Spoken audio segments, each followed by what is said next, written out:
Oi, gente, tudo bem? Hoje nós vamos falar sobre a fase inicial da literatura gótica, tá bom? É importante falar disso porque esse período aí estabeleceu o padrão do que a gente conhece por gótico até hoje, tá? Então, quando surge a subcultura gótica no final do século XX, ela também vai tomar muita referência dessa literatura, tá? E a gente, conhecendo esses textos, a gente reconhece as características de muita coisa que a gente nem pensava que tivesse origem na literatura, certo? Então tá. Primeiro vamos relembrar em que período da história a gente está aqui. A gente está no final do século XVIII. O que está acontecendo aí nessa época? Bom, o mundo está bastante conturbado, né? Lembra que aqui começam a cortar cabeças na Revolução Francesa? Lembram disso?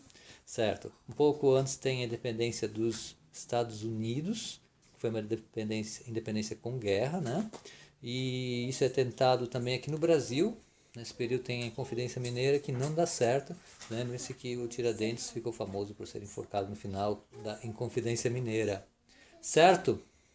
Então, o que acontece? Está havendo muitas mudanças sociais, as cidades estão crescendo, as pessoas que são trabalhadores estão aprendendo a ler também, certo? Então, tem uma nova massa de leitores procurando uma nova literatura. E, nesse sentido, o romance gótico acaba sendo um dos primeiros best-sellers da história, né? Essas obras foram muito populares entre o público e isso fez com que a crítica não gostasse muito dela, certo? Mas o público adorou e adora até hoje, na é verdade? Então tá.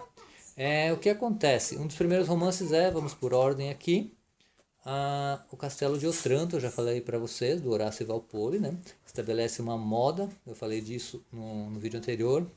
Na sequência nós temos o Vathek, a obra Vathek do William Beckford, que não só ele estabeleceu o padrão na história do livro dele, que é muito legal, mas a vida dele também foi um modelo para muitos autores, porque ele teve uma vida muito criativa, ele tinha muita grana, então ele começou a construir uma catedral gótica, fake, né?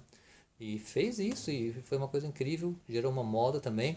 Ele foi uma referência forte para o nosso amigo Lord Byron também, né? Modelo, a vida dele também serviu como modelo para personagens góticos, certo? Além da obra dele mesmo, né? Outro que cria muita polêmica na época é o Matthew Lewis com seu O Monge.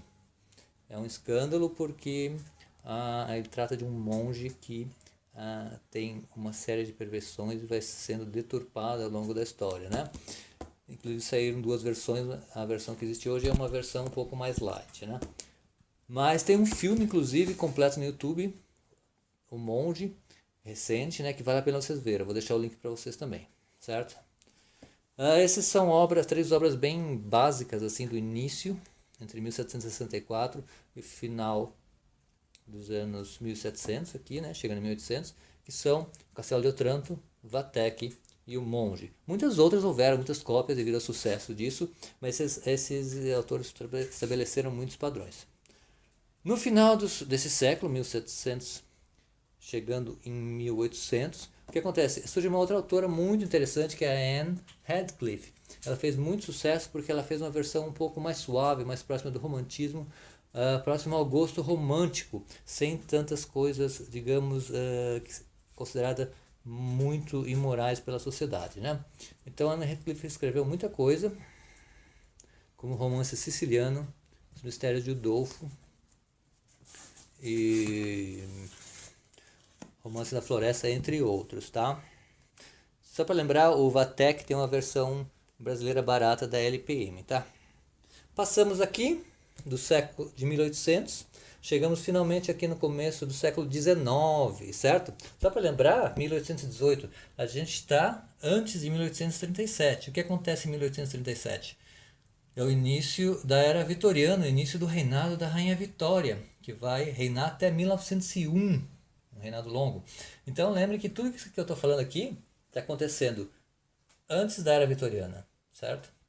Então a mistura de imagem que a gente tem da Era Vitoriana com o gótico acontece posteriormente, com outros autores, tá? 1822, lembro que é o ano da nossa independência, então também está acontecendo antes desse período, né? Certo? Então a Anne Radcliffe também faz muito sucesso entre os leitores desse período, né? Na sequência nós temos o famoso grupo da Vila Diodati, né? Que tem Frankenstein, da Mary Shelley, daquela reunião famosa do Lord Byron, Mary Shelley, Polidori. Os livros estão meio, as obras estão meio fora de ordem aqui. Tem alguns livros que estão juntos.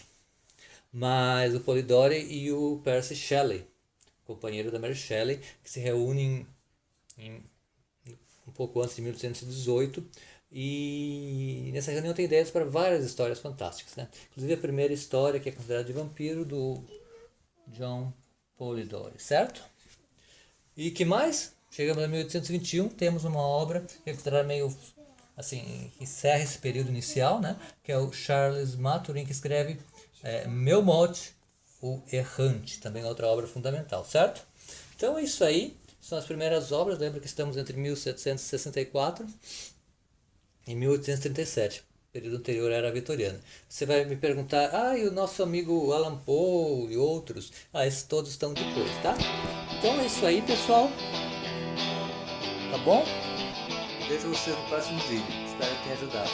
Nós falamos mais sobre outros assuntos relacionados à literatura básica. So here we are.